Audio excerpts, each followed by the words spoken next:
Hello, everyone, and thank you for joining us. My name is Dolores Ramirez, and I serve as the Executive Director of Vision here at the Colorado Blueprint to End Hunger. Hey everyone, my name is Joel McClurg, like Noel, and the Executive Director of Integration at the Colorado Blueprint to End Hunger. We're excited to share with you today the progress that we've made over the last year to transform the blueprint.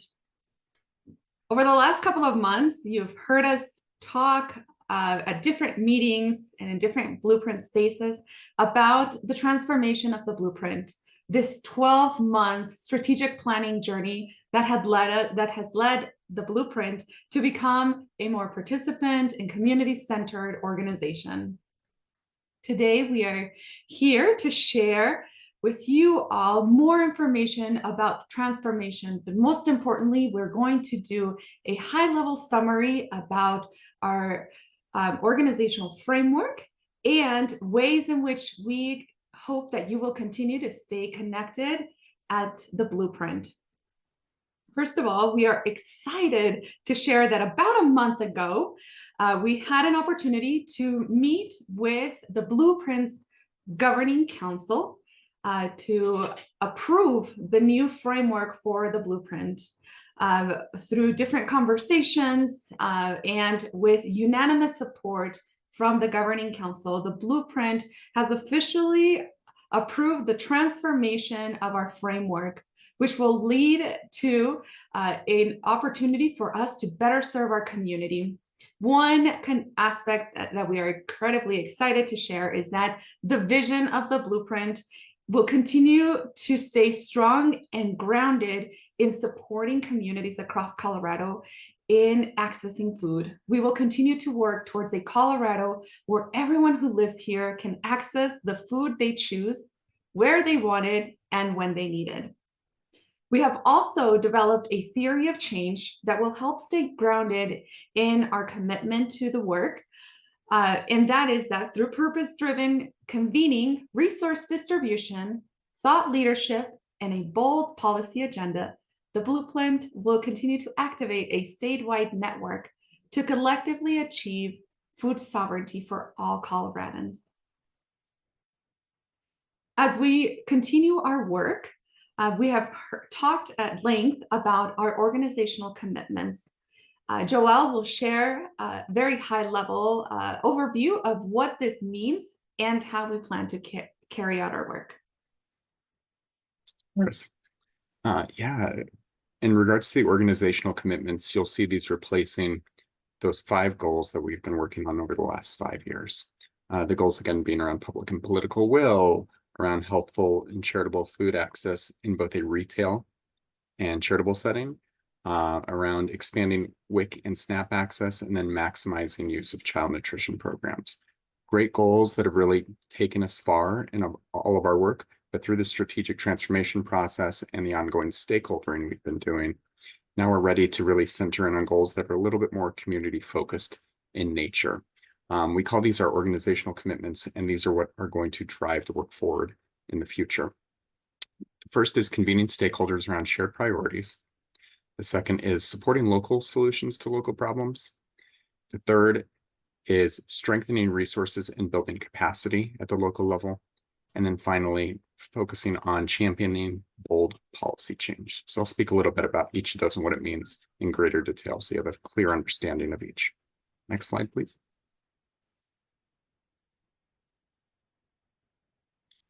So as we speak around convening stakeholders around shared priorities, this is what we've heard kind of unanimously as one of the greatest strengths of the blueprint over the last few years, was this ability for us to create large tents to focus on shared priority areas, whether it's committees like policy committee focusing on state legislation, whether it's something like a project team focused on improving SNAP and WIC access at the retailer level and local communities, creating these broad movement areas where lots of different stakeholders from both systems and then local community grassroots levels were able to come together and focus on shared priorities has been really, really useful and successful. So we definitely want to keep this going, but we're going to kind of unleash that power a little bit and not constrain it so much within the work groups, but focus more on the priority issue areas themselves.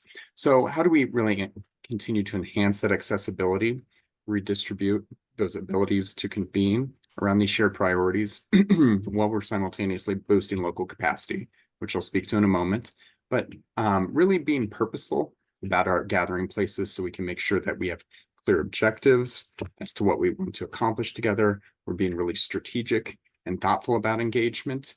Participation continues to be very equitable and even focusing on opportunities to make it more equitable across the blueprint and creating a clear onboarding process.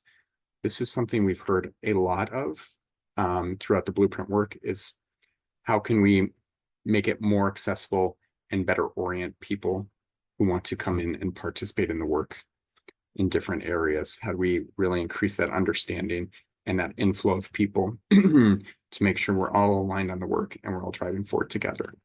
So thinking very thoughtfully about how we're very methodical in engaging folks in our work areas going forward. Next slide, please. Additionally, we spoke about, the need for local solutions to local problems. We acknowledge in Colorado that every community is different. Every community has different strengths and different opportunities to improve the work that they're doing, but all of them have their own unique visions for how to address hunger locally and what that means. And we want those solutions to be prioritized by community, driven by community. They are their own to hold based on the values and needs of those local communities, and we want them to prioritize accordingly. So how do we better, as the blueprint, team up with local groups, coalitions, organizations, affiliations who are addressing hunger within their communities locally? How do we make sure they have all the resources they need in order to better facilitate connections and connect with local decision makers to drive forward their goals? And then how do we help rally those local community leaders and coalitions on broader food sovereignty issues statewide? I'll speak a little bit more to food sovereignty in just a moment, but are there opportunities to strengthen existing coalitions in Colorado focused on hunger efforts, or even create new ones as necessary? Not to replicate anything or be redundant, but maybe there are opportunities for new entities to rise up, and how can we support them in driving forward and gaining that traction and going forward? So thinking about local solutions to local problems is really about empowering local coalitions that are bringing multiple organizations together to achieve shared work in the anti-hunger space. Next slide. And then in resources and capacity building, the key phrase is going to be food sovereignty, which I just mentioned a little bit ago. But food sovereignty, just think of it as complete closed loop control over food systems by local community, right? That's not just growing the food and food and land access, but it's about water rights as well, very needed in order to grow food. It's about transportation of those foods. It's about processing opportunities, like how do you take ingredients and make them into different foods? How do you can and preserve certain foods? And also about retail settings as well. Can we follow some of the really, really great examples of local food retailers that are community owned and make those replicable in other parts of the state? So you have a closed loop food system from local food production with farmers, with producers, to those consumers within the local communities. How do we empower those and make those as strong as possible? That's food sovereignty, that complete community control over that localized food system. And that's what we really want to focus on over the next 5, 10, 15 years is the blueprint, because that feels like the authentic solution to hunger. So are there ways that we can develop plans and tools to help support food sovereignty capacity building efforts at the local level? Again, totally rooted in what community is asking for, but can we operate a little bit more like a think tank in some regards and create replicable research opportunities, policy strategies, et cetera, for local communities to be able to stand up this local capacity for food sovereignty at their levels?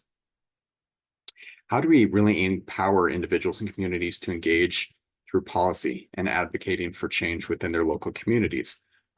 Is this through training? Do we need opportunities for training and technical assistance? Is it through convening spaces, again, with coalitions like we just mentioned?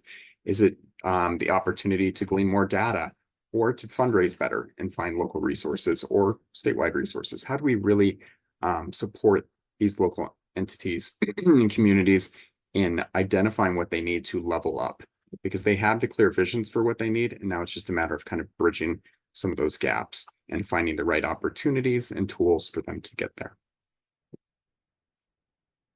How do we think about fair grant distribution within the blueprint? Over the last 5 years within the blueprint, we've distributed close to $18 million in microgrants through programs like the Food Pantry Assistance Grant to local communities. So how do we expand upon that and ensure that we're thinking not just about the acute in the moment needs of these local organizations and communities, but about their long-term goals and visions as well? How are we supporting them in truly transforming the communities and their work through microgrants, through these funding opportunities? And how do we really root it again into food sovereignty as kind of that final vision and goal that we want to work towards? How do we expand their reach and help them make a bigger, more transformative impact with these resources that are flowing in, and help identify additional resource opportunities to help support them in their work? Better linking philanthropic, charitable opportunities, state funding, federal funding, all down to community work that's happening. And finally, how do we continue to increase awareness and support for food sovereignty through better communications and marketing tactics? We really want to be very, very transparent and open about the work that's being done. We want it to be accessible by communities across Colorado and even beyond.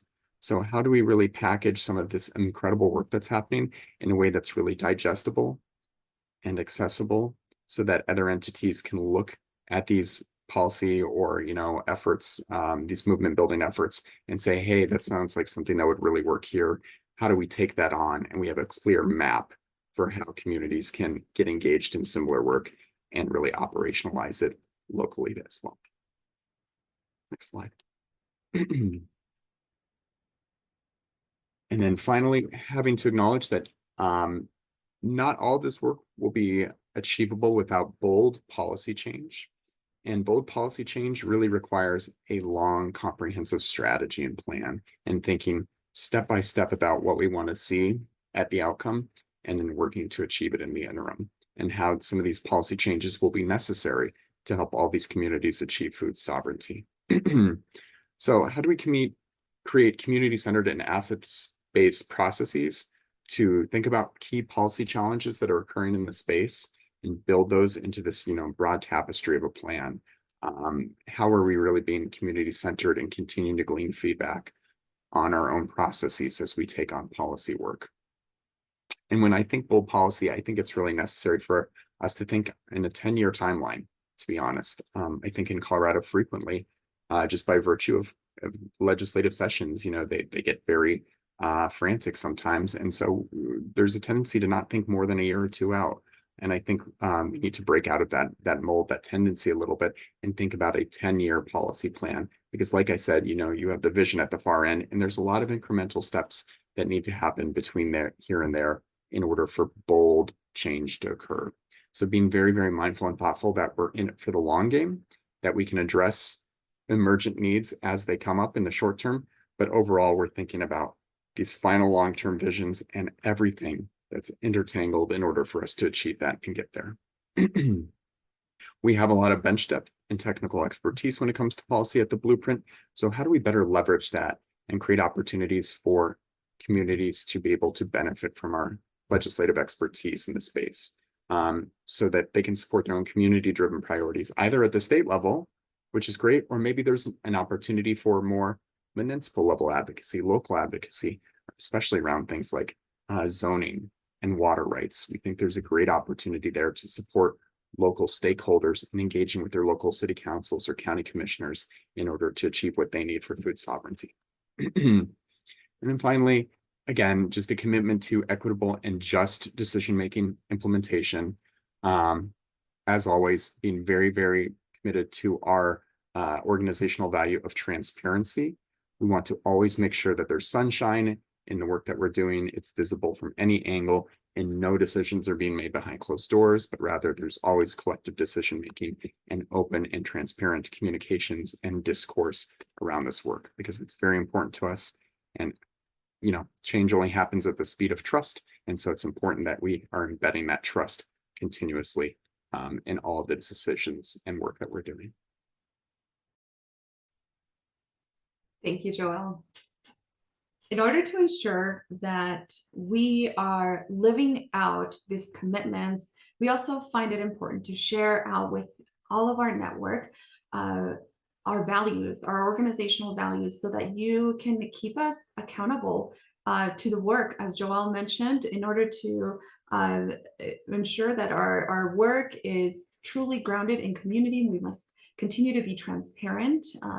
We must also continue to work towards food justice in our communities, and in a way that is equitable for everyone that is within and working alongside us.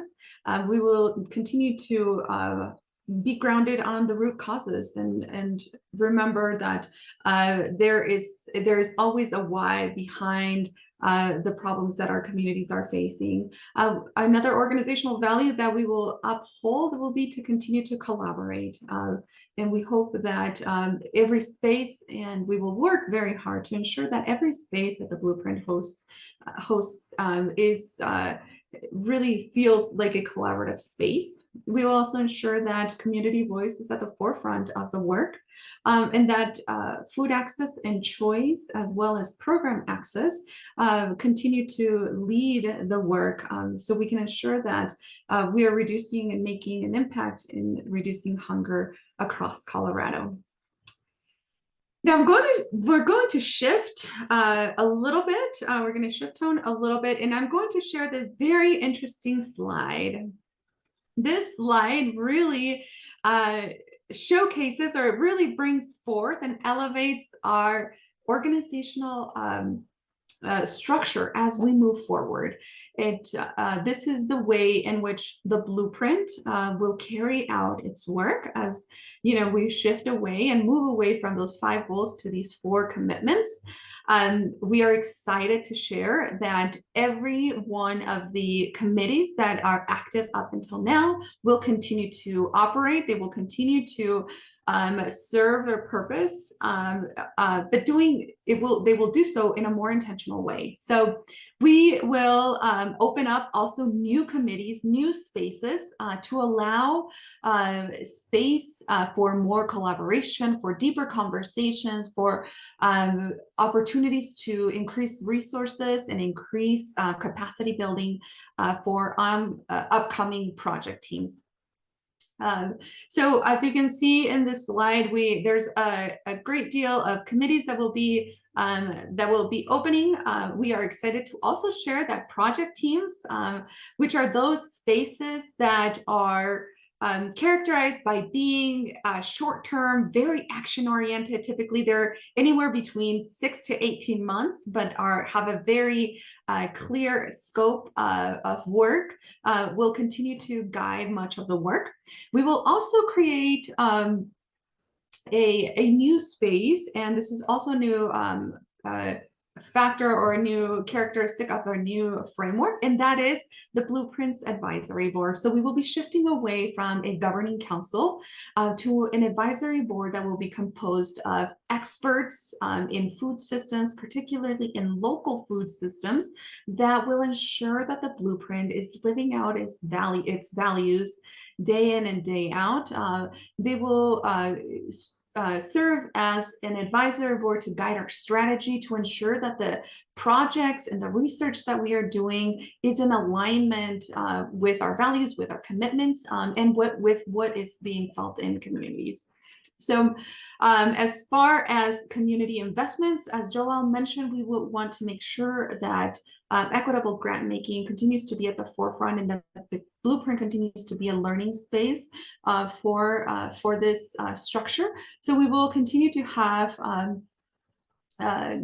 grants, micro grants, that will be reviewed by a grant review committee, but that will also have a foundation in community investments that we will continue to host here at the Blueprint. And last but not least, we will continue to have a strong program office that will create that facilitation, that backbone support, that logistical support to ensure that every project, every committee has all of the tools that they need to be able to thrive in this space.